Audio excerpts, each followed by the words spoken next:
नमस्कार, मैं अंजलि मिश्रा और स्वागत है आपका हमारे चैनल में।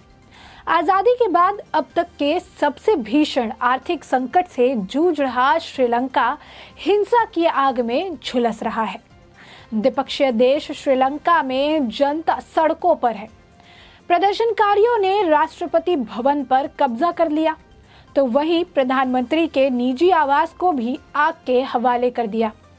राष्ट्रपति को अपना आवास छोड़कर अज्ञात स्थान पर भागना पड़ा। पड़ोसी मुल्क में अस्थिरता का माहौल है, तो वहीं भारत में भी इसे लेकर सियासत शुरू हो गई है। केंद्र सरकार के खिलाफ विपक्षी दलों ने मोर्चा खोल दिया है, तो वहीं अब सरकार का विपक्ष की ओर से जुबानी हमले भी तेज होते नजर आ रहे हैं। जुबानी हमलों में विपक्षी दल अब सरकार पर निशाना साधने के लिए श्रीलंका का उदाहरण देने लगे हैं। पश्चिम बंगाल की सत्ताधारी तृणमूल कांग्रेस के एक नेता ने तो श्रीलंका के हालात का जिक्र करते हुए दावा कर दिया कि कुछ ऐसा ही भारत में भी होगा। बता दें कि समाचार एजेंसी एनआई से मुताबिक तृणमूल कांग्रेस के विधायक इदरीश अली ने कहा कि श्रीलंका के राष्ट्रपति के साथ जो हुआ है वही हाल यहाँ के प्रधानमंत्री नरेंद्र मोदी के साथ होगा। टीएमसी विधायक इदरीश इतने पर नहीं रुके। उन्होंने आगे कहा कि भारत में जो हालात चल रहे हैं, पीएम मोदी पूरी तरह से फेल है। पश्चिम बंगाल की राजधानी कोलकाता में सत्ताधारी दल के विधायक इदरीश अली ने कहा कि यहाँ के हालात श्रीलंका से भी ज्यादा खराब होंगे और नरेंद्र मोदी को भी प्रधानमंत्री पद से इस्तीफा देकर भागना पड़ेगा। गौरतलब है कि आर्थिक संकट से जूझ रहे श्रीलंका में सरकार के खिलाफ पिछले कई महीनों से विरोध प्रदर्शन चल रहे हैं।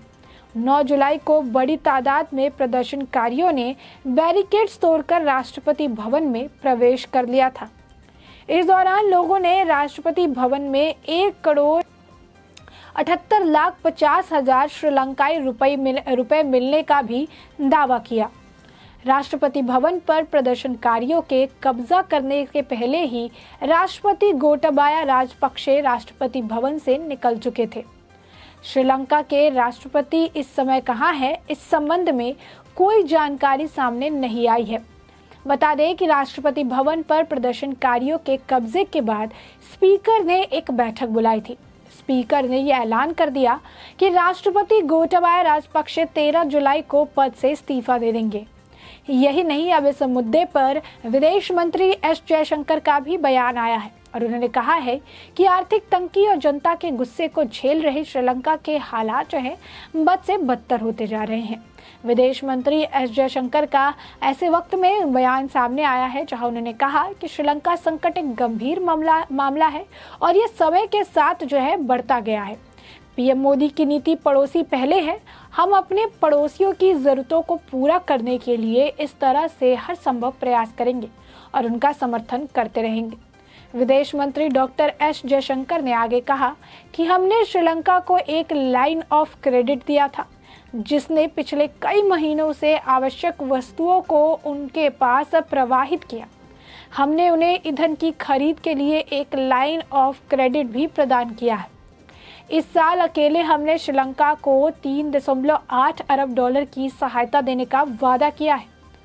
उन्होंने आगे कहा कि आप अपने वित्त का प्रबंधन कैसे करते हैं, इसके बारे में एक बड़ा मुद्दा है। आपकी एक विवेकपूर्ण राजकोषीय नीति कैसी है, ये भी एक मुद्दा है। अर्थव्यवस्था के प्रावधान से संबंधित मुद्दे हैं। हमारा ध्यान उनकी मदद करने पर है जो हम करेंगे।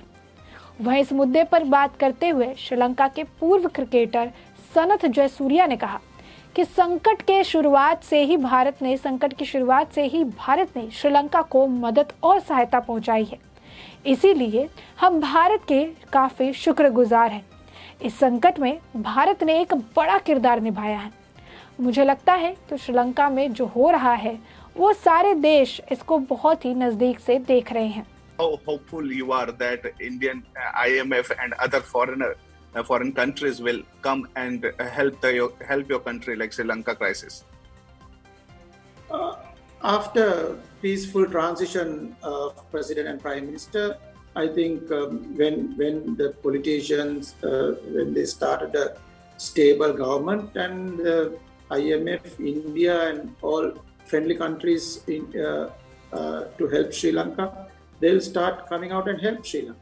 So India been very helpful from the start of this crisis, and India given a lot of aid to Sri Lanka. So we are thankful to that. Every time I'm talking to any Indian TV channel, which I did, because the India is playing a big role for Sri Lanka. बता दें कि अभी लगातार S Jaishankar Sri Lanka को जो मदद की जा रही है भारत की तरफ से, उसके डिटेल्स साझा करते रहते हैं। आर्थिक परेशानी झेल रहे श्रीलंका को भारत ने आश्वासन दिया है। भारत ने कहा है कि हमने पहले भी साथ दिया था और आज भी मजबूती से श्रीलंका के साथ खड़े हैं। विदेश मंत्री एस जयशंकर ने कहा, हम हर संभव मदद करने की कोशिश कर रहे हैं और हमेशा मददगार रहे हैं। वे अपनी समस्या पर काम कर रहे हैं, हम देखेंगे कि क्या होता है। जयशंकर ने कहा कि श्रीलंका में अभी कोई शरणार्थी संकट नहीं है। आर्थिक तंगी और हिंसक विरोध प्रदर्शन के बाद भी अब तक दुनिया के किसी भी देश के श्रीलंका की तरफ मदद का हाथ नहीं बढ़ाया है। वहां भारत ने अपना बड़ा दिल दिखाते हुए कहा कि वो हर संभव श्रीलंका को मदद वो करता रहेगा।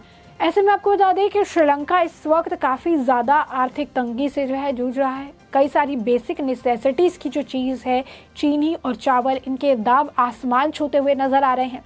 आलम कुछ ऐसा है कि श्रीलंका की जनता अब सड़कों पर उतर आई है, सड़कों से राष्ट्रपति भवन तक अब चली गई है। हाल ही फिलहाल में सोशल मीडिया पर कई सारी ऐसी तस्वीरें निकलकर सामने आई जो बता रही थी कि किस तरीके से राष्ट्रपति भवन में श्रीलंका के लोगों का बोलबाला देखने के लिए मिला। कोई राष्ट्रपति भवन के अंदर जो बैठा है उस पर एंजॉय करता नजर आया, कोई स्विमिंग पूल से जो तस्वीरें निकलकर सामने आई, कोई राष्ट्रपति भवन के अंदर लगा हुए जिम का इस्तेमाल करते नजर आए। इस तरीके से कई सारी तस्वीरें वो निकलकर सामने आई जो ये बयां कर रही थी कि किस कदर आज के वक्त में श्रीलंका के हालात हो चुके हैं।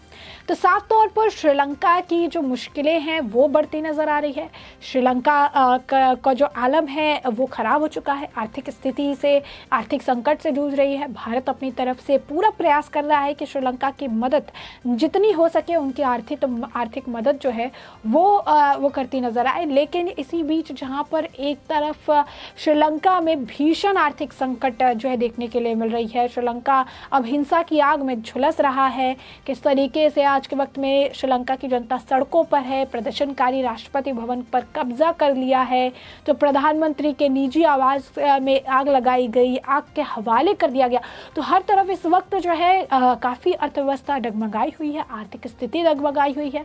और आलम ऐसा है कि प्रधानमंत्री राष्ट्रपति वो अज्ञात स्थान पर चले गए हैं अपनी घर को, आवास को छोड़कर, क्योंकि अभी जनता भूखी है। और ऐसा कहते हैं, कहावत है पुरानी कि जनता अगर भूखी हो तो सिंहासन भी खा जाती है, और यही आलम श्रीलंका में देखने के लिए मिल रहा है।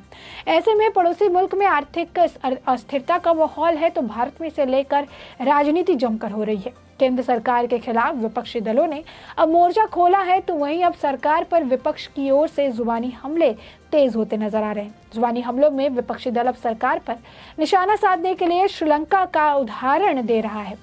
पश्चिम बंगाल के सत्ताधारी तृणमूल कांग्रेस के एक नेता ने भी अब श्रीलंका के हालात का जिक्र करते हुए ये दावा किया कि ऐसा ही भारत में भी होगा। उन्होंने एक न्यूज एजेंसी से बात करते हुए तृणमूल कांग्रेस के विधायक इदरीस अली ने कहा कि श्रीलंका के राष्ट्रपति के साथ जो हुआ है वही हाल यहाँ के पीएम मोदी के साथ होगा। टीएमसी विधायक इदरीस इतने पर नहीं रुके, उन्होंने आगे कहा कि भारत में जो हालात चल रहे हैं में पीएम मोदी पूरी तरह से फेल है। पश्चिम बंगाल के राजधानी कोलकाता में सत्ताधारी दल के विधायक इदरीस अली ने कहा कि यहाँ के हालात श्रीलंका से भी ज्यादा खराब होंगे और नरेंद्र मोदी को भी प्रधानमंत्री पद से इस्तीफा देकर भागना पड़ेगा। गौरतलब है कि आर्थिक संकट से जूझ रहे श्रीलंका में सरकार के खिलाफ पिछले कई महीनों से विरोध प्रदर्शन चल रहा है। 9 जुलाई को बड़ी तादाद में प्रदर्शनकारियों ने बैरिकेडिंग तोड़कर राष्ट्रपति भवन में प्रवेश कर लिया। इस दौरान लोगों ने राष्ट्रपति भवन के 1,78,50,000 श्रीलंकाई रुपए मिलने का भी दावा किया। राष्ट्रपति भवन पर प्रदर्शनकारियों का कब्जा करने के बाद राष्ट्रपति गोटाबाया राजपक्षे राष्ट्रपति भवन से निकल चुके थे और अब 13 जुलाई को कहा जा रहा है कि वो अब अपना इस्तीफा सौंपने वाले हैं। ऐसे में हमने ये मामला आपको बड़े विस्तार से बताया। हमने आपको बताया किस तरीके से श्रीलंका का एग्जाम्पल लेकर आज के वक्त में भारत में राजनीति जोरों से की जा रही है और प्रधानमंत्री नरेंद्र मोदी पर तंज कसा जा रहा है। क्या कुछ बयानबाजी तृणमूल कांग्रेस की तरफ से की गई वो भी हमने आपको बताया। किस तरीके से श्रीलंका के पूर्व क्रिकेटर वो भारत का धन्यवाद दे रहे हैं वो भी हमने आपको बताया। साथ ही साथ हमने आपको ये भी बताया कि विदेश मंत्री एस जयशंकर जो है किस तरीके से श्रीलंका की आर्थिक स्थिति को लेकर बयान देते हुए नजर आ रहे हैं। ऐसे में हमने आपको ये पूरा मामला बड़े विस्तार से बता दिया है और अब इस पूरे मामले पर आपकी भी जो प्रतिक्रिया हो हमें कमेंट सेक्शन में कमेंट करके जरूर साझा करें।